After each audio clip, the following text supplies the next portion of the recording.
This is the story of the inner workings of one of America's most notorious prisons, and the men that live and work behind its walls.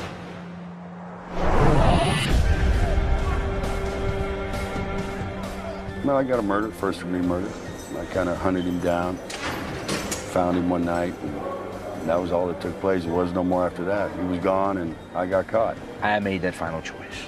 I went in that place, and I shot that man. It was my responsibility once I put that gun in my hand. It's plots and subplots, and that's what makes prison great. You know, it don't get any better than this. You know what? I couldn't stand to work in a factory. There's not enough excitement in a factory. Taking a shower? Yeah, that's what you're doing. Hey, you're getting all your dirty water on my tier downstairs. What's up with that? Hey, you think that's funny? I don't want to have to walk in your stuff. Do you understand me? You're disrespecting everyone by doing that, all right? Don't do it. Over a 30-day period, the inmates' and guards' lives become dangerously intertwined as the prison faces one of the largest riots in over 20 years.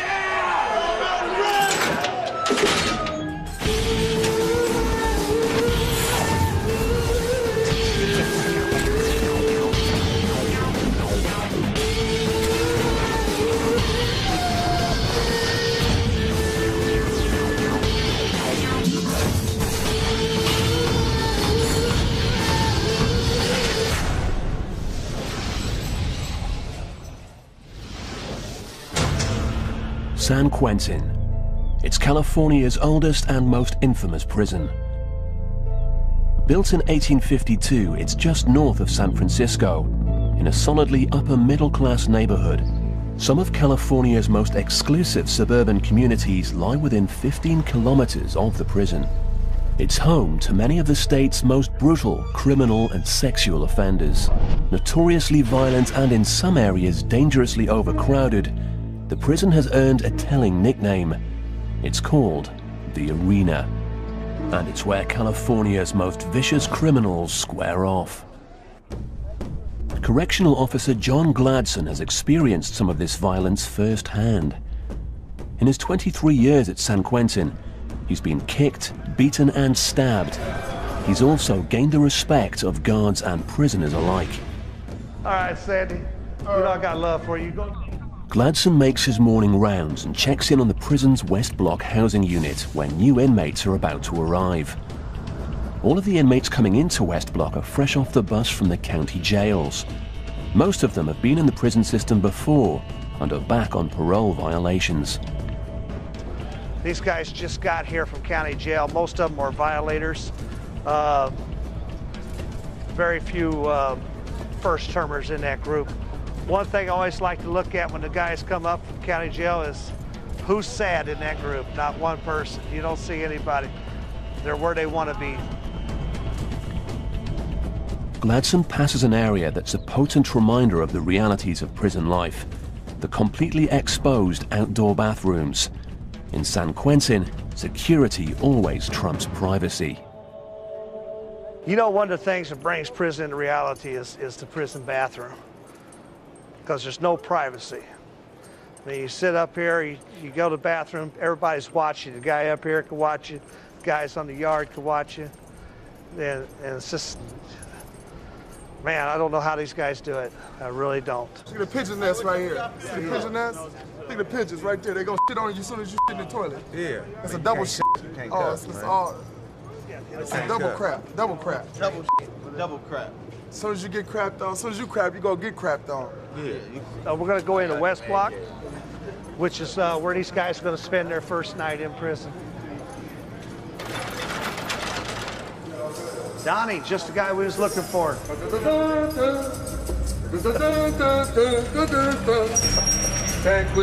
Officer Donnie Atkins is in charge of the reception center. He's here to handle the basic needs of new inmates, and that can be a tall order. Fresh from the streets.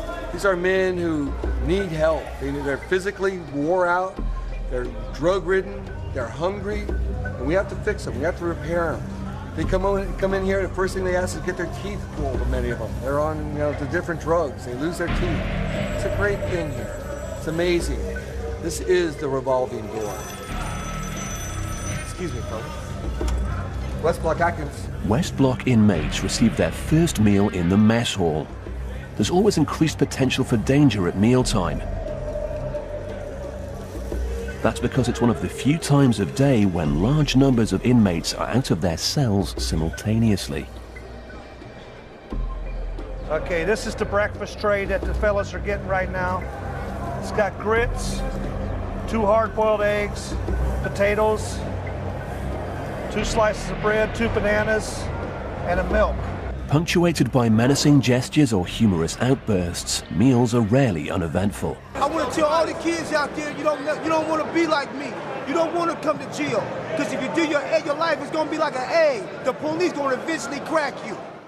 As West Block inmates leave the mess halls and return to their cells, the potential for violence is at its peak.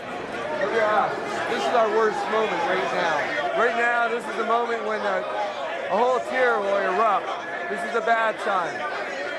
We have our gunner up above us just in case for these moments.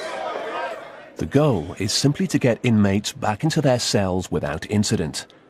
But it's complicated by the fact that, unlike in the newer prisons, San Quentin's guards must actually lock each of the over 400 cells by hand.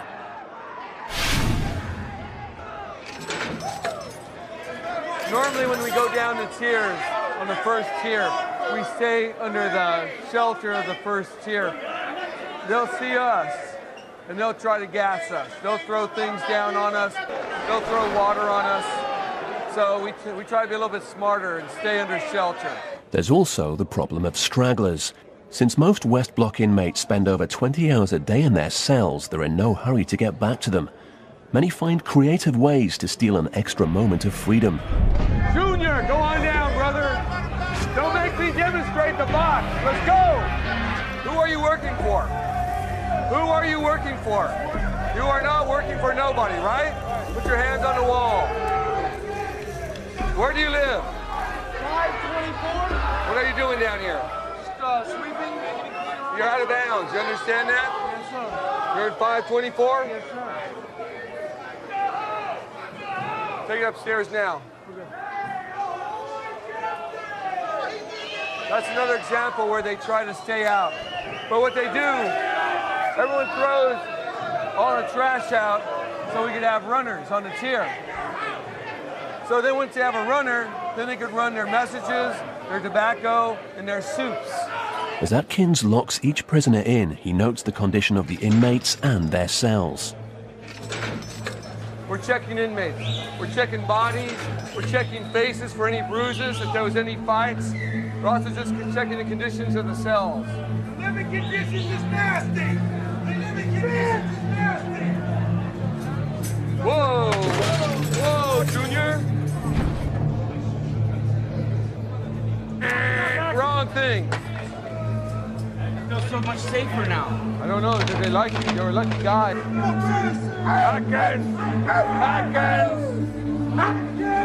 Most of them would be a frequent flyer here, a return. We tend to know them over the years quite well. We become close to them. We know their names. We know their numbers. We start to know their families. We pass out their mail. None of these men are not here. They're not bad men. They have bad habits. They're not here because they're antisocial. Sometimes they're just too social. But then again, we can never trust them. West Block, where new inmates are housed, is San Quentin's revolving door.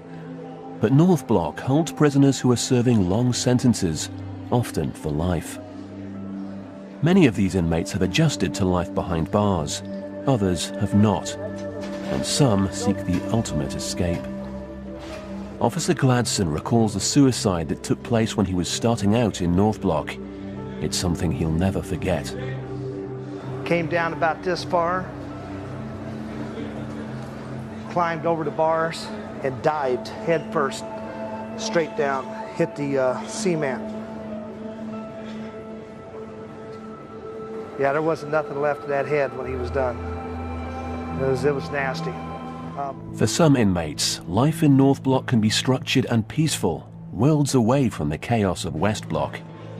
And North Blockers who maintain good behavior and clean records enjoy special privileges.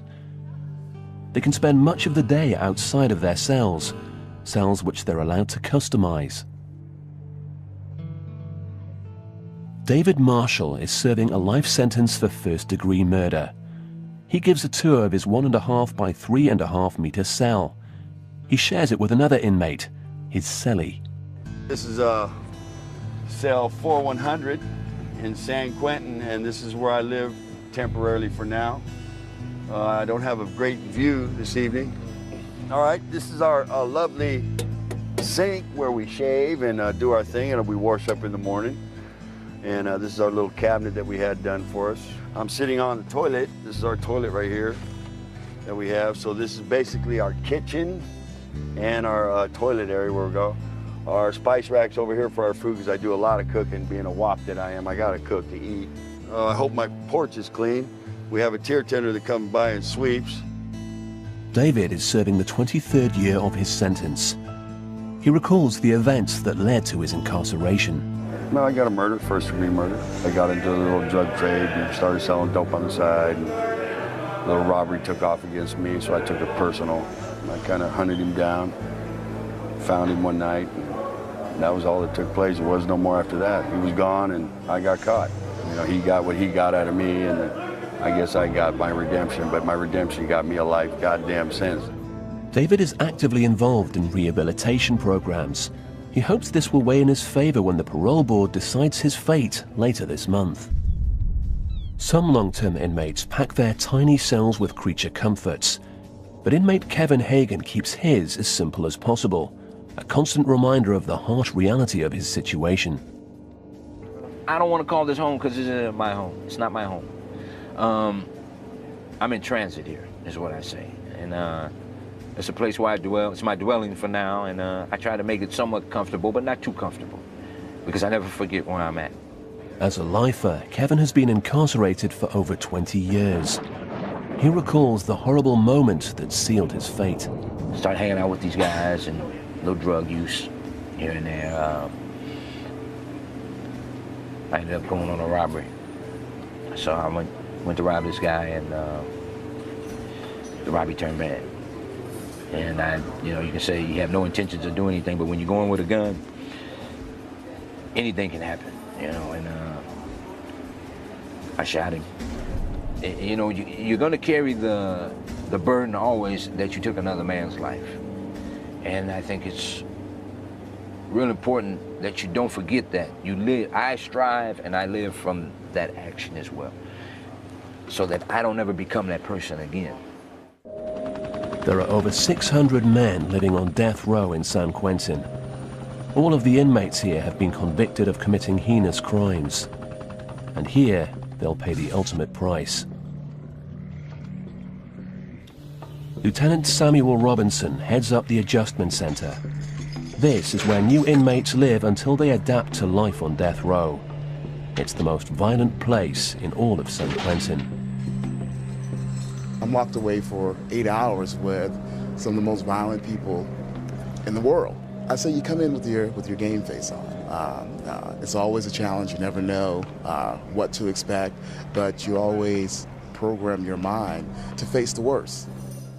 They've shot darts at us. I mean, they've manufactured darts out of staples, out of books. They've thrown urine and feces on us or at us.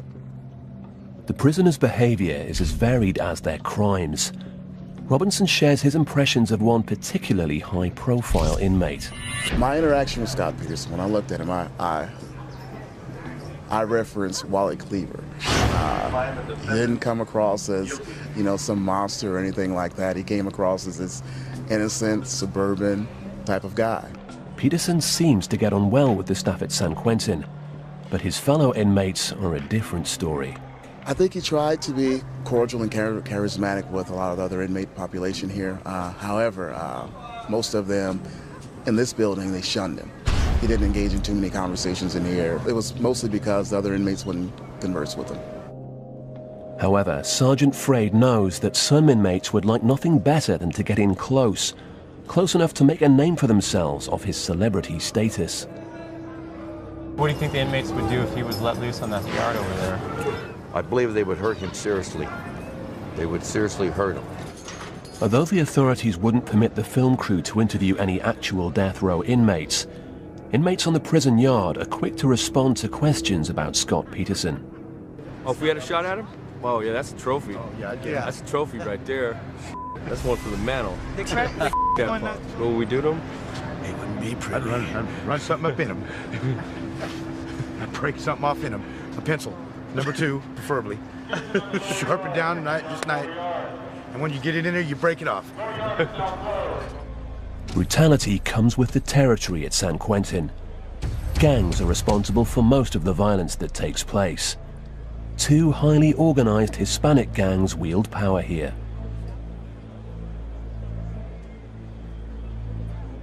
The Sureños from Southern California and the Norteños from the north. The Norteños, or Northerners, are the largest and most organized gang at San Quentin. When they're involved in violent activity, the entire prison takes note. In West Block, Officer Atkins discovers that 2 Norteños have been fist-fighting. The staff realizes that what seems like a simple brawl could actually have larger implications. We had to fight a couple of Northerns who were in a cell. I guess they came down to cheer.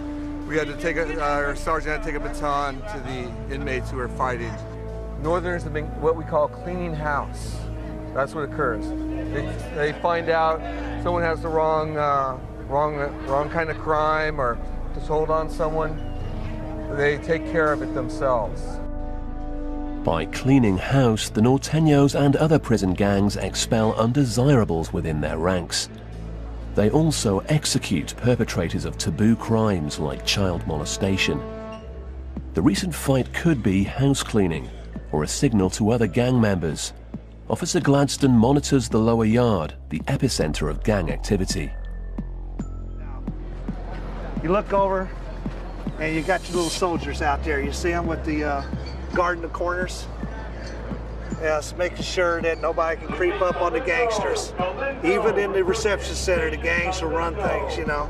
That's what's going on right here in this corner. And I'm sure if we went around, the white boys and the black guys would all be doing the same thing. Everybody's got their little gangsters out, but nobody does it as obvious as the Northern Hispanics right here.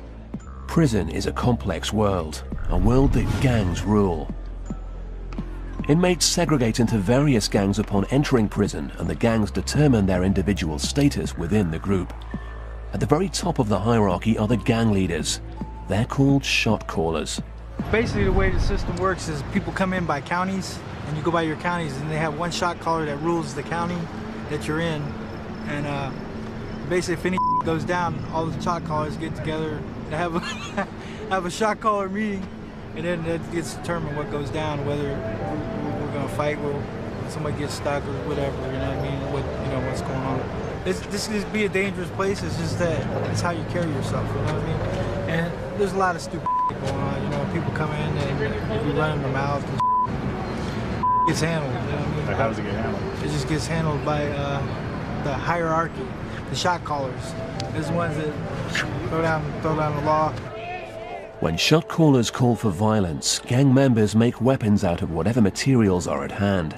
Stabbing instruments or shanks come in all different shapes and sizes. With plenty of time to craft their creations, prisoners become ingenious weapon makers. This is a newspaper that's been rolled up and been manufactured into a spear. Has a long shaft on it, and on the end here for a tip, it appears that they've used some plastic to heat up and sharpen and roll to a point. One of the reasons that they don't serve steak inside the institutions anymore is because of the bones, which can be manufactured into weapons. And this is one here where it's been sharpened to a point, and they actually use it as a stabbing weapon. San Quentin's staff confiscate hundreds of shanks every year. Many fights never come to the guards' attention, but it's not uncommon to find inmates with stab wounds. Some wear the scars as a badge of honor. That's the one right there. Right there, right? Y'all got stab wounds? Yeah, I got one right here. Here's mine right here. Here's mine right here. What kind of weapons? They use pencils. break him off. Pencils my ass. Here's a knife. Was this all in prison? Prison. Yes. Prison. What was it over? Kill Whitey. Kill Whitey. Kill the white man. You know, I tried to kill it. Can't tell you that. Can't tell you Killed him that. first. Can't tell you that. No. We can't do that. We can't do that. What do you mean? Because I didn't get caught. They didn't catch him. That's the theory. I sewed myself up. Not everyone enters prison intending to commit violent acts, but for some inmates it's the only way to protect themselves from shot callers. You know, a lot of times the guy who's doing the stabbing doesn't want to do this, but he's forced into doing these things. You know, like the gangs put it to the guy. They'll say, you know what, since you're real good friends with Joey, we want you to stab Joey. And if you don't stab Joey, then we'll stab you. So guess what? Joey's going to get stabbed.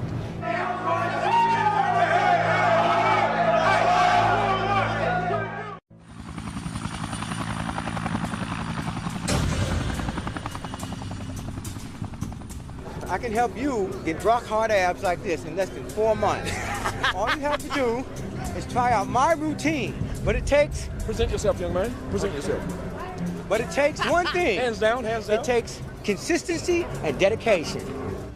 San Quentin's yard is where inmates work out. It's also where they stash their weapons. Officer Gladson surveys the area after a recent fight in West Block. A battle between two Norteño gang members and rumors of inmates mingling with rival gangs raises a red flag. And a thorough search of the yard is in order. This is the only way you can search. And I don't search the whole thing. I just search areas, look for something that stands out. And then, yeah, like a landmark. And then you figure you can search from that area. You also have to know who owns what part of the yard.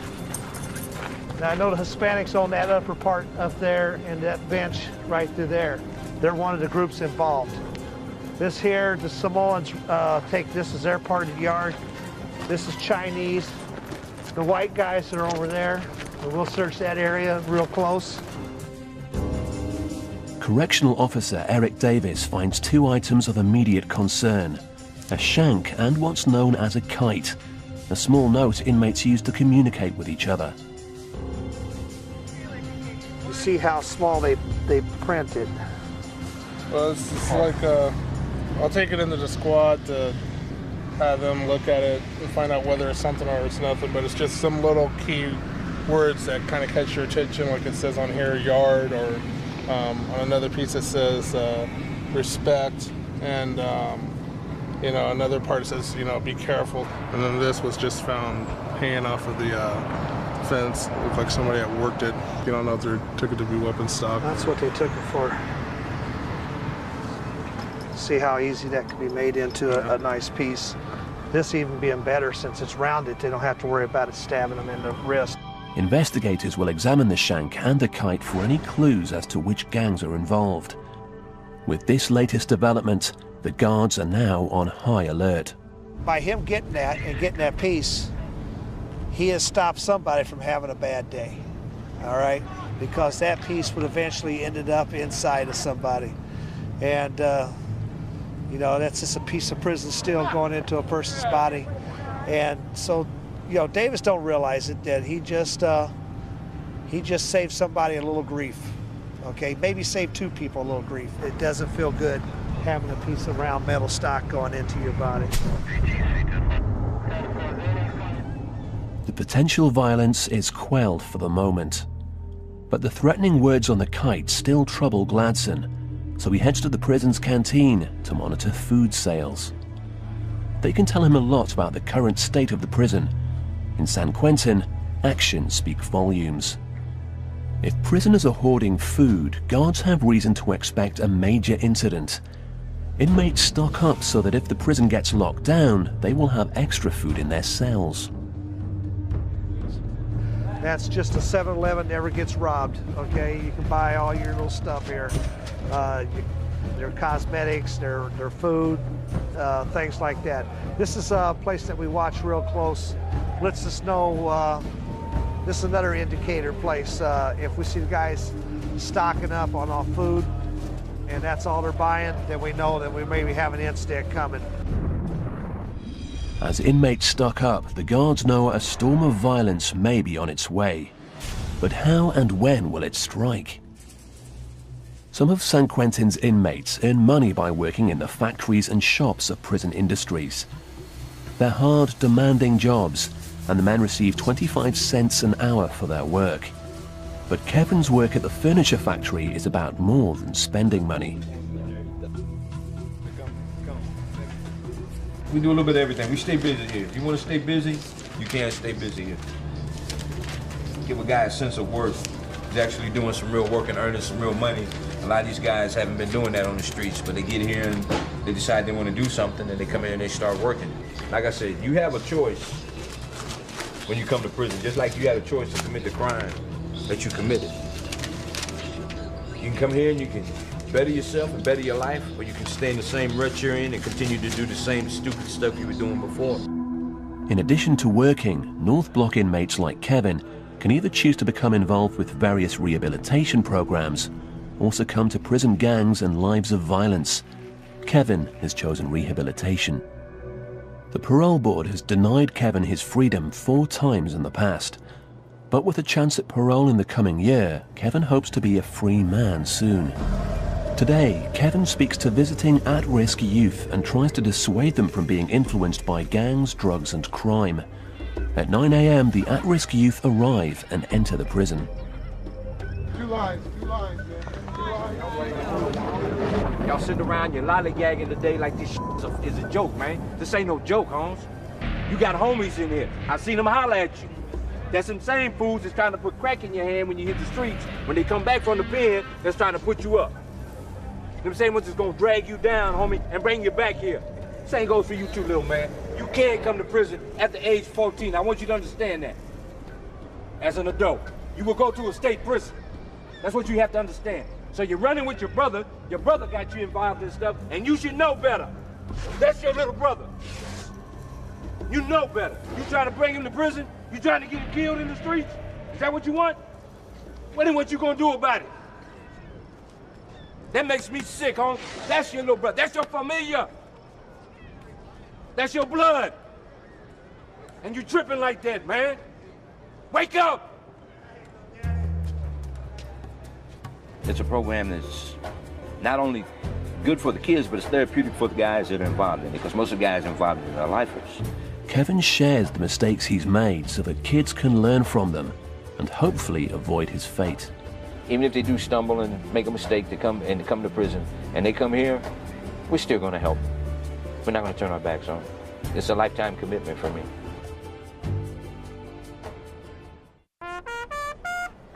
David is also involved in rehabilitation programs, and his clean record means he's eligible to play for the prison baseball team. Only inmates that have maintained a history of good behavior are able to get out and compete on the ball field. During the 5-month season, the San Quentin Giants play 35 games. They compete with 12 different teams from the free world. Let's get busy. What we gonna do now? I signed autographs for eBay. They're only $500 this month. I just come down here today to watch the baseball game. You know, it gets boring up there in the cell block. What channel is this when it's coming out? Yeah, that was the thing. That's exactly. It really helps them a lot. You know, it's kind of like a therapy for them. It keeps them from getting into violence and getting too, you know, idle.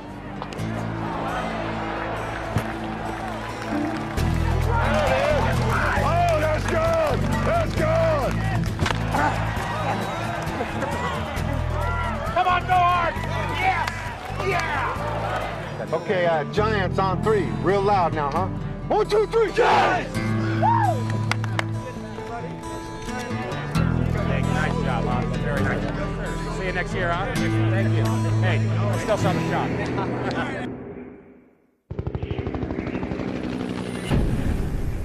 While Kevin, David and other inmates work and keep busy with programs, gang members stay busy in other ways.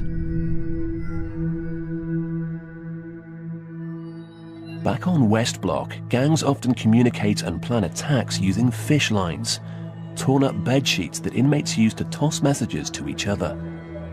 Okay, that's a fish line, terribly illegal. I'll go up there and charge them $2.71 for destruction of state property. This is how they communicate between the different tiers and their friends. And what they'll do is they'll send that fish line, that little scroll, down to the shot caller. And that shot caller will make note of this. They'll put it down in the books of who's going where and who's come into prison. And then that gets somehow out to the streets magically. What's up, gentlemen? Got a fish line in here? Huh?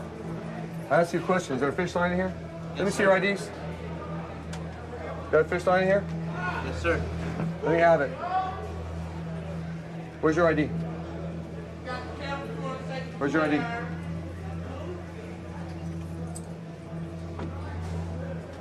You know fishing is illegal, right? We're gonna have to charge you for this $2.71, right? And they seem puny to you, but every night I gotta put them in the bed without sheets. And you guys wanna rip them up? It's against the rules. And on this fish line, which may seem insignificant, but they could go ahead and put a shank on there. They could go ahead and put their drugs on there. They could pass that note that someone's gonna get hit. This is what we have to fight. It's the small things that we have to be aware of here.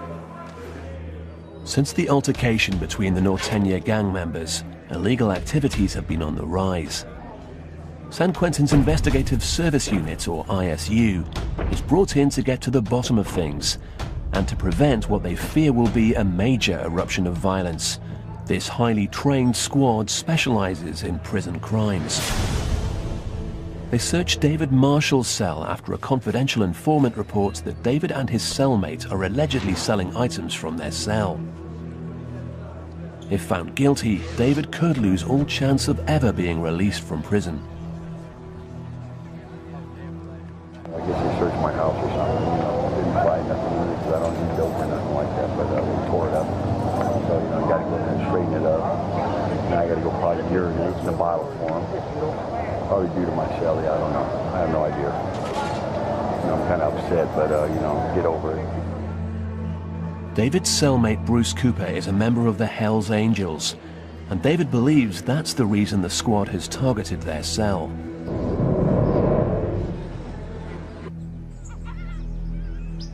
Early the next morning, guards search every cell in South Block. Their goal is to find weapons, anything that could be used in a battle between rival gangs. To discourage any violent outbreaks, guards remove all but the bare essentials from the cells. Everything from extra bars of soap to pornography. It does little to dispel the uneasiness that's spreading throughout the prison.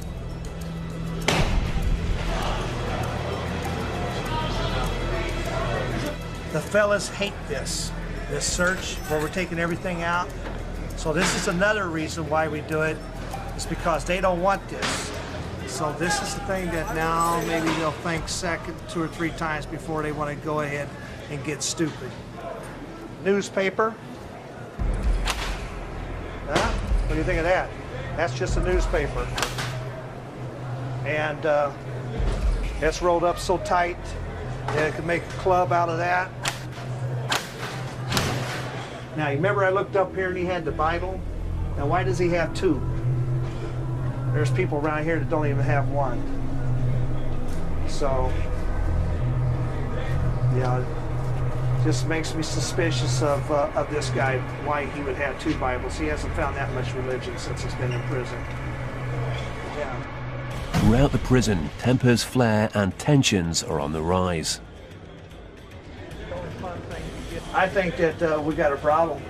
I think that something will eventually happen. Don't know what shift it'll happen on. Probably happen at night on 3rd watch when it's 2 to 10. Varian White gives voice to the frustration of the inmates.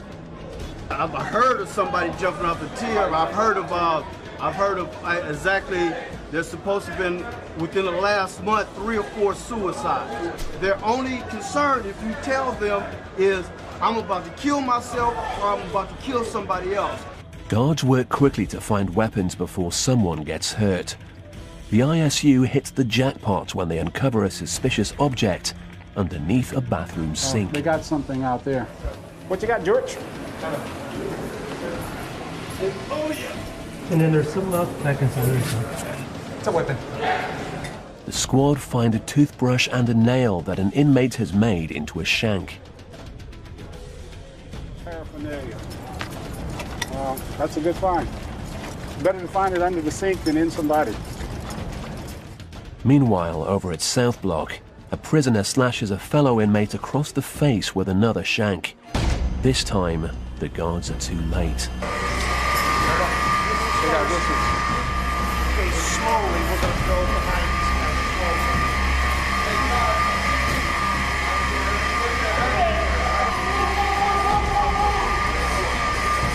When you say hit, what do you mean? With a fist? Whatever. Okay. Where's Officers quickly search potential suspects for any cuts or scratches on their body. Off camera, an officer speaks to the victim, trying to get information on the assailant. I mean, you're not guilty of anything, okay? You're a victim.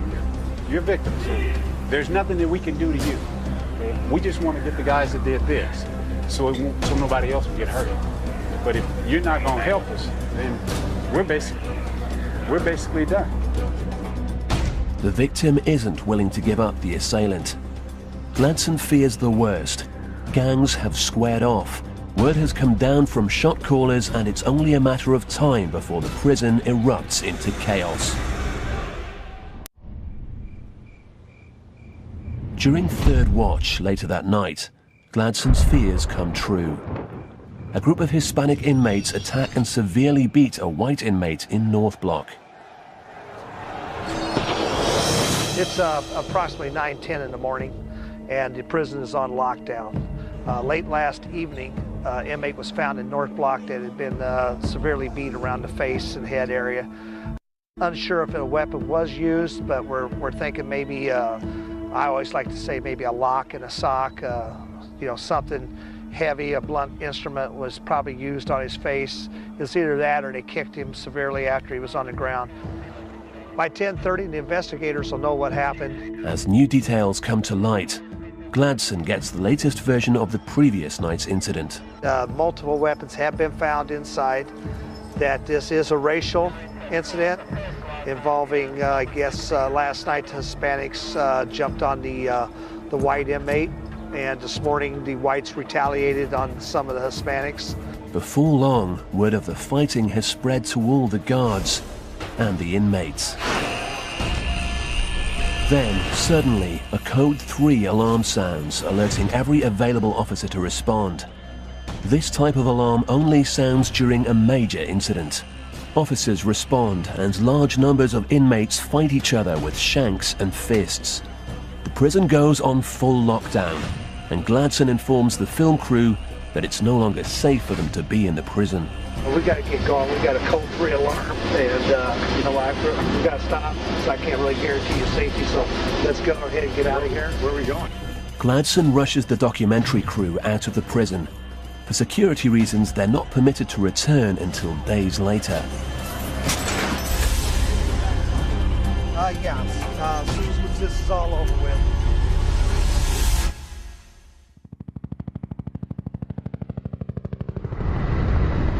Parts of San Quentin are on lockdown as we speak tonight after a big riot erupts involving at least 70 prisoners. This all appears that the brawl was racially motivated.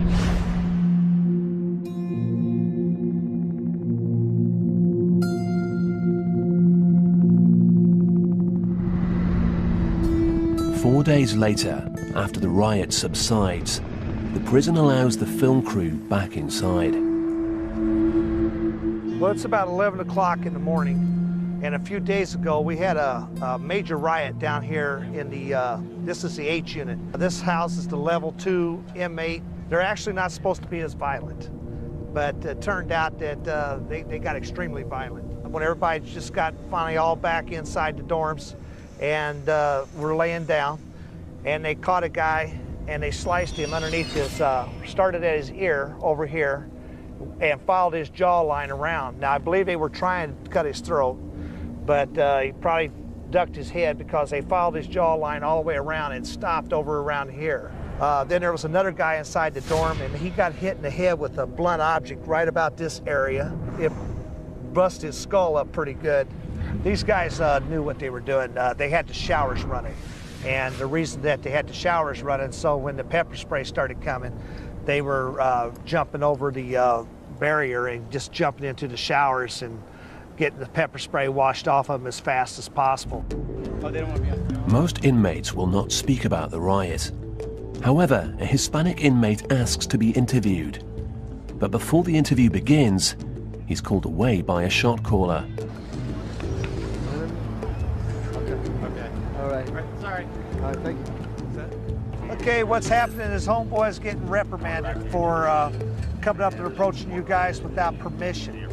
He's in a little gangster clique, and now that he's over there getting reprimanded, he'll probably have to stand over there all day and make sure nobody approaches them as part of his punishment. You know, so he's a kid. He's a little kid. Just like what your mother used to do to you when you were young, make you stand in the corner, they're going to make him stand over there in the corner. What a joke. For several white inmates, the reaction is more hostile. Why did the a Mexican guy beat up a white guy? I mean, what are the reasons these things happen? It's about 1,000 reasons. You're getting into day-to-day politics, homie, and you're out of bounds. That's all I'm going to tell you. Yeah. Okay? Day-to-day politics, man, you're out of bounds. Don't ask me. I ain't going to tell you. You know? Why? Because I just told you, you're out of bounds. What does that See, mean? now you're out of bounds by asking me again.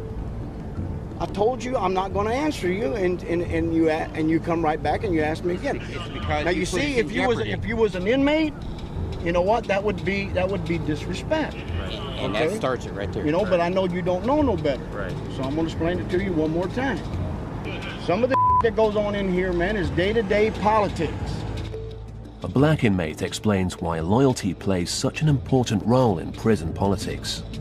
We all have friends in other races, but you never forget where your loyalty lies. You know, you might be in a riot with somebody that you broke bread with out on the streets. You know, it happens. You might have to take somebody down that out on the streets, you know, you and him share drugs or something. David Marshall has learned to accept fighting and rioting as just another harsh reality of life behind bars. That's prison. Everybody down. This is prison. It happened. After guards search their cells and their urine samples come up clean, David and his cellmate are both cleared of all charges. Yeah, somebody dropped a note, a kite, as they would say. Somebody was telling, saying that we had tobacco and jewelry. There is no, you can't have tobacco anymore as of July 1st. They said we were selling tobacco and buying jewelry. So that it turned out to be false. Now with a clean record, David will face the parole board in only 2 days. Kevin must wait several months before the state determines his future. My whole thing with prison is this here. You can lock my body up. You can't lock my mind up. You can't lock my heart up. You can't lock my spirit up. I'm not going to give you that. I will refuse to give you that. I'm going to keep these good qualities, my compassionate qualities about myself, so that I am able to help the next guy. Despite the hazards and the monotony of serving a life sentence, Kevin still manages to keep a positive attitude. Well, in general, I look forward to another day. You know, not so much that I'm in prison, but it's another day that I'm alive, I'm living, and I got a smile on my face. I'm not miserable, you know, which you can be miserable, but I don't let my situation dictate my character or how I feel and how I treat other people. I know my time is coming. It's a matter of time, that's all.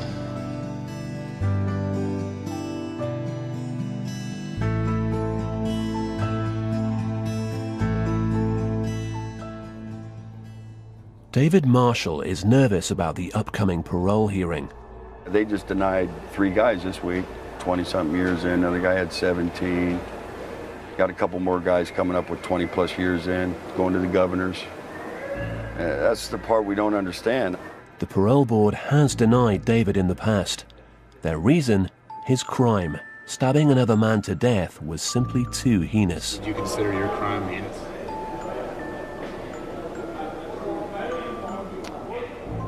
Well, I killed a man, so that's not in itself is not a moral act.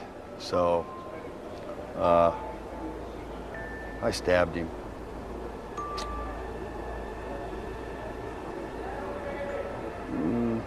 I killed him. So I'd have to say, you know, just probably, you know, just killing him. That'd be heinous just to kill him.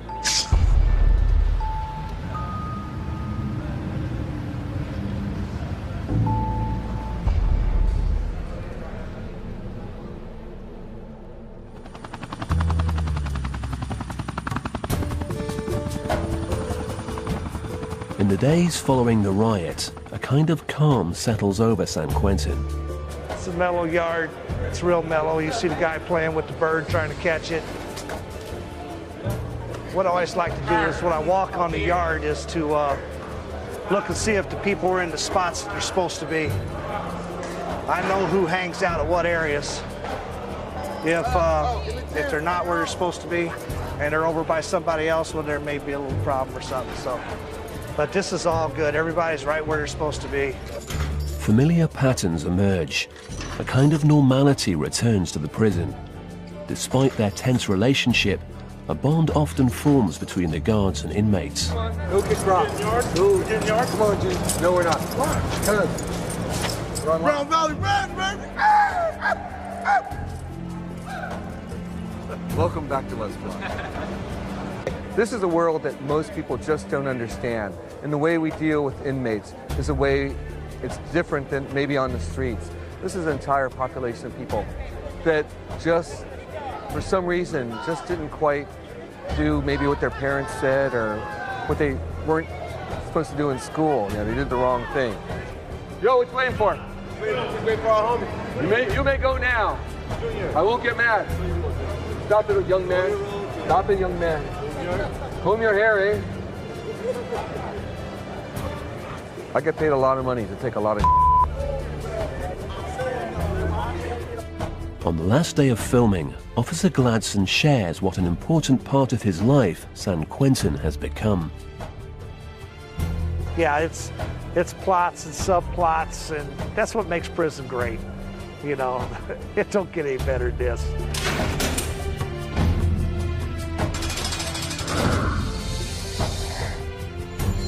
That bell rings for count every day at 4 o'clock in the afternoon. Every day. I've never seen it the bell not ring at count time. That's tradition. That's what San Quentin has that the other places don't. This place has tradition. And I don't think I'll ever leave it.